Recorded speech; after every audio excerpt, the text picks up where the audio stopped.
Grave, agus céad mile fáilte. Is Mr. Drolling, and will to Gama. I have the house to myself today. So, I thought I'd do a quick vid based on someone who contacted me. Jason, thank you for the email.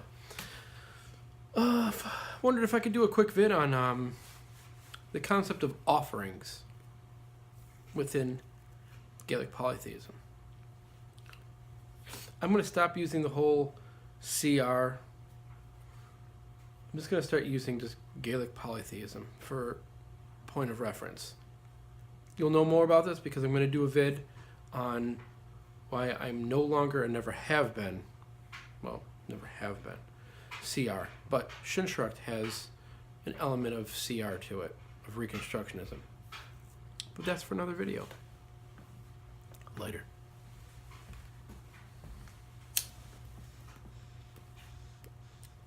So offerings.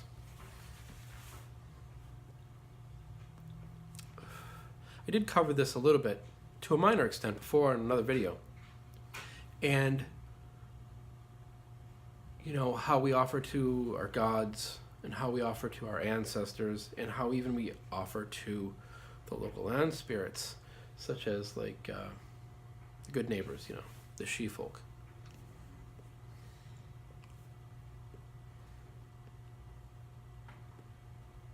One of the ways that I do it is when I make bread. I no longer eat bread, but when I make bread for the family, because my children eat bread, I'd rather have them eat bread that I make or that we make. I offer the first heel of that as an offering, and I break it into 3 pieces. I go outside and break it, and I'll throw part of it to the right, part of it in front of me, and then part of it to the left, all with my right hand. It's basically like, you know, the Welsh shape of the Awen, because it's here, there, and there. And I'll say something poetic or on the spot, something along of, you know, blessings to, you know, the gods, the ancestors, and the she-folk, something like that. Within the language context, of course.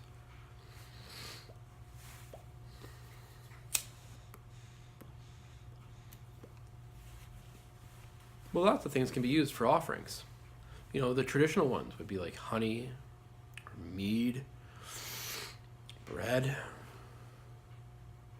good cream, good butter. And I'm not just talking going to the store and like, you know, here's the milk in my fridge. If the milk in your fridge is this pasteurized, hormonal, blobbity, just offer your best is the point. You're offering your best. And I guess we should make some sort of distinguishing remarks about the difference between an offering versus sacrifice, because they're very different.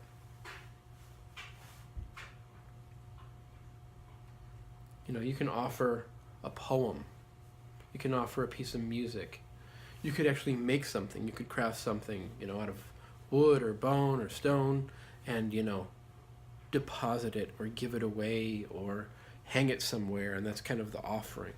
You know, food is often the offering. You know, at Samhain we find a major custom is leaving a plate of food out for the dead. That's an offering.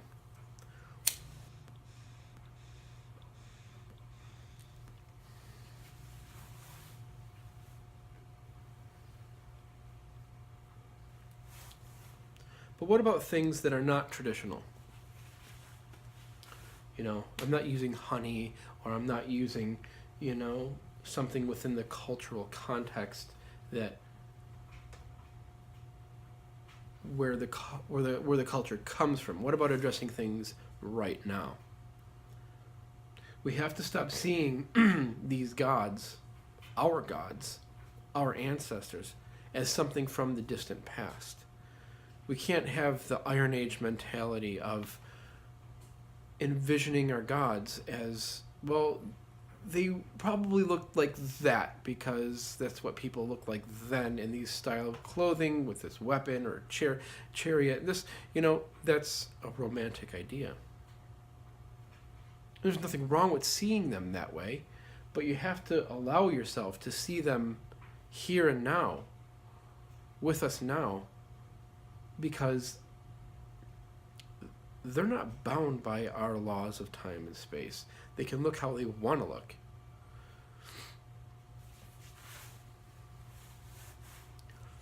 Seeing the Morrigan, on Morrigan, as a very powerful,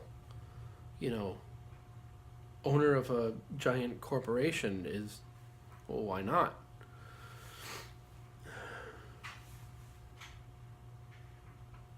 Seeing Lou as, someone perhaps leading a military,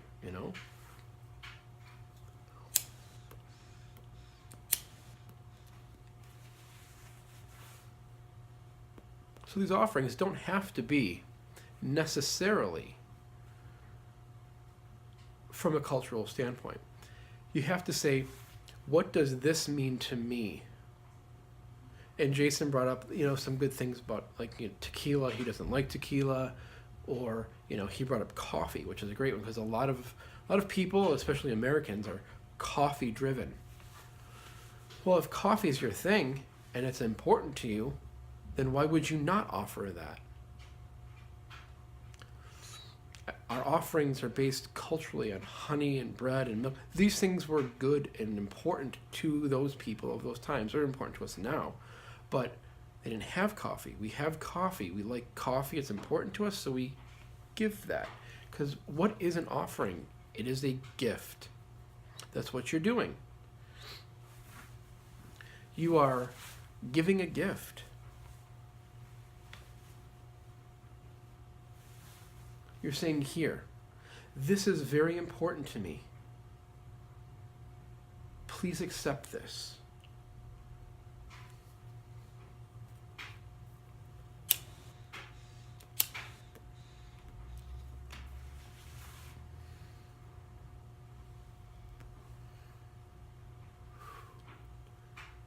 I suppose we should talk about sacrifice.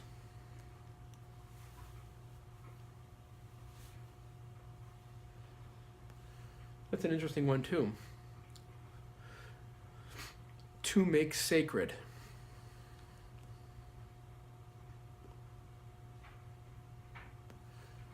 You offer your very best.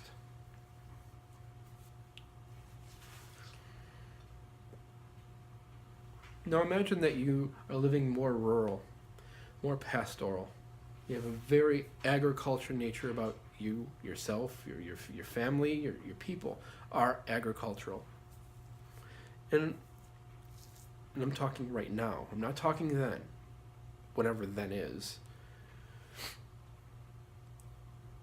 If you were going to, slaughter one of your animals, because, you're going to eat it, right? Would you not do it with a sense of respect, veneration? You would sing over the animal. You would pray with the animal. You would pray to your gods, your ancestors. You would tell them, and you would tell the animal what this is all about. And then when it comes time to slaughter the animal, it is done so quickly, humanely, and in a way that is over in a second. Have you ever held the head of an animal that was just slaughtered in your hands and watched their eyes dilate? And they're still taking their last breaths? They don't even know that it happened.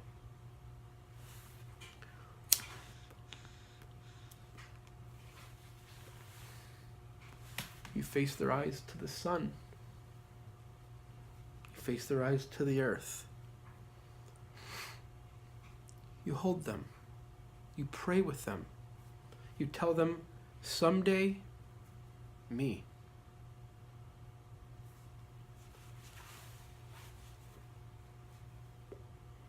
We all get cut down.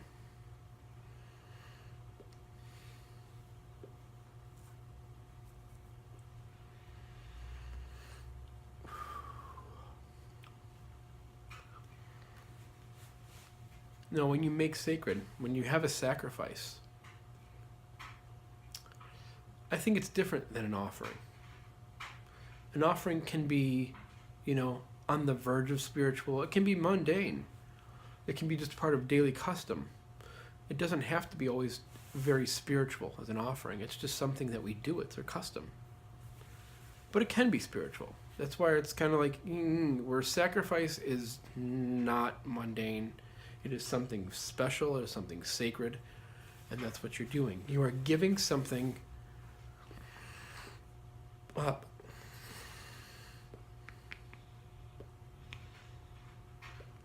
No, a sacrifice doesn't necessarily mean the slaughter of an animal. But that animal that is slaughtered, that goes to feed everybody within the family. Excuse me.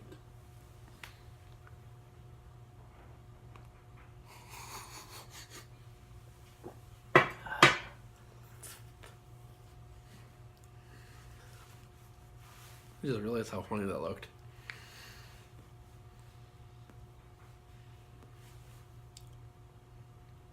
To make sacred. To offer your best. And that animal that you pluck from the herd, it's not a random animal. That one was chosen on purpose.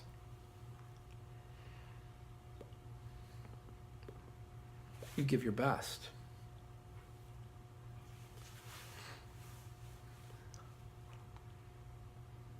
Evident if you look at the bog bodies.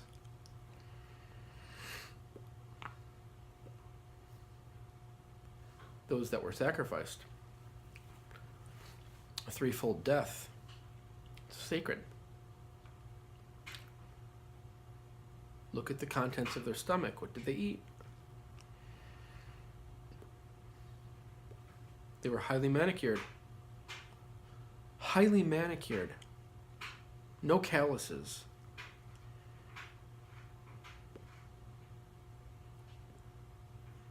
Doesn't sound like a warrior.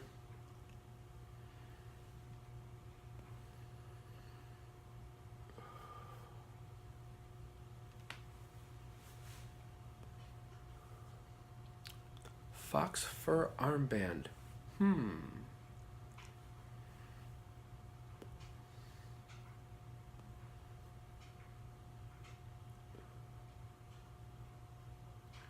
I don't know, guys. Your thoughts? Offerings? Sacrifice? I think you can offer anything that's important or meaningful to you because it's coming from you. It's your individual gift too. Please accept this gift. It doesn't have to be, I'm going to take this torque. I'm going to bend it. I'm going to throw it in the bog. Could you? Sure. I've done it with armbands. I've done it with, bangles. If I'm trying to really get their attention, what do we offer when? That's another one. What do we offer when? Well, if you're using the concept of food and drink, it's always food and drink of the season. What are people eating? What is being produced in your local area during that season? Right now, it is, March the 16th? No, 15th maybe? Here in Western New York. And it's 23 degrees Fahrenheit. It's cold. There's wind. There's still snow. And there's more of it on the way.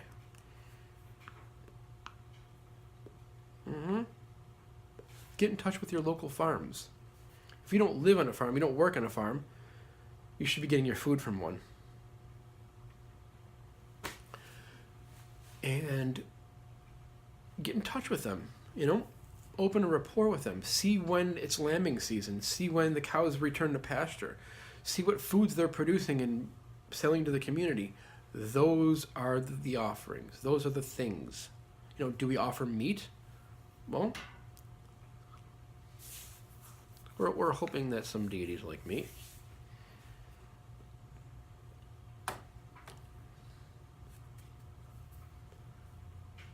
Mead, you can offer mead all the time. And we do.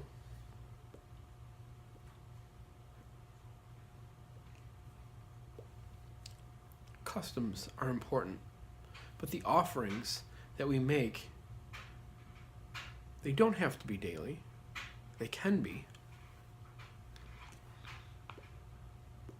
The custom that I like about offering is in the morning.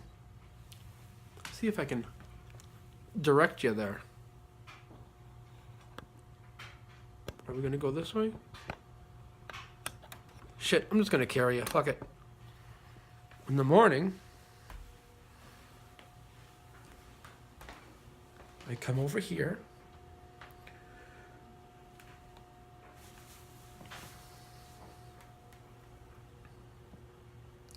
And that's our horn quake. And in the morning, I pour my beverage in there. I pour it in my cup, my coffee cup, or my tea cup, and then I pour some in there. So, while I am sipping on my cup, I know that the welcoming cup is welcoming the gods, the ancestors, and the fairy folk. It's being shared with them. So as I'm sipping on this, they're sipping on this.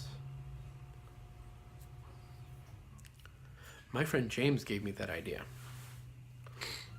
It's a wonderful idea. And that's how customs are passed. They're shared. Well, I do this, and I do this because it means this to me. Well, it might not mean exactly that to you, but you take the custom and then you work with it. And then it might be a little bit different, and then you pass it along. So when you go to other households, other hearth groups, other tribes, I don't want to say tribes, I don't know anybody that has a tribe. Tribe's huge. Families. You'll notice the customs are so similar, but they're not exact. And that's how it always has been for our people. Offer what you will. It's not that important.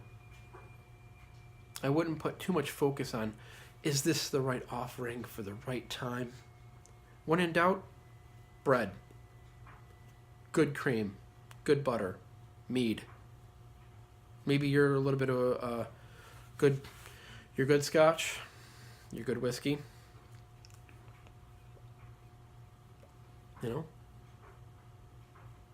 Libations are important. Don't just put it in a cup.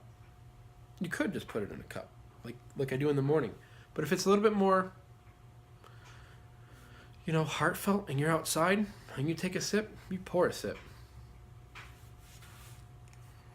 One for me, one for the she. Sacrifice? Well, that could be a separate video. It doesn't have to be, though. I think you understand where I'm coming from.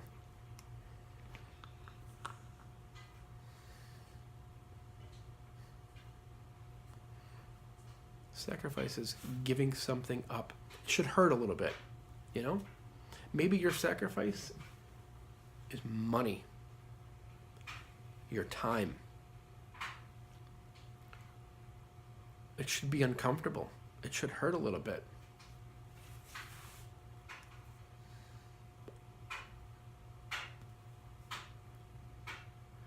It's not gonna, and when I say hurt, I don't mean like physically, but it could be physically. Maybe your offering or where offering turns into sacrifice, is you push yourself extra hard during that workout because you know your ancestors are there watching you. And you go, you know what? I'm doing this one for you guys.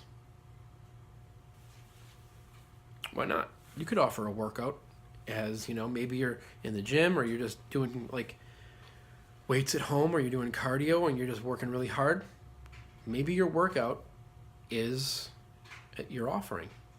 Maybe it's a sacrifice because, you don't have the time that day. I don't know. I don't have all the questions and answers to all these things. People ask me questions, I try to give an opinion. And remember that, I'm giving opinion. I'm not the be-all, end-all on anything. You are here. A big red arrow on a map in the mall. Which means when you're here, you are here with me. This is a reciprocal thing. When you are here, that means you are in my home. You are with me. And I'm your host. And it's my job to make you feel comfortable, to get you the things that you need or you want, to give you a drink, to feed you, to give you lodging, to give you a shower, to give you my bed. Well, my bed's over that way. But when you visit, I give you my bed. Why? It's the biggest in the house. It's the most comfortable. I'm not going to make you sleep on the floor, you can sleep wherever you want. That's your preference, but I'm rambling again. Slungaful.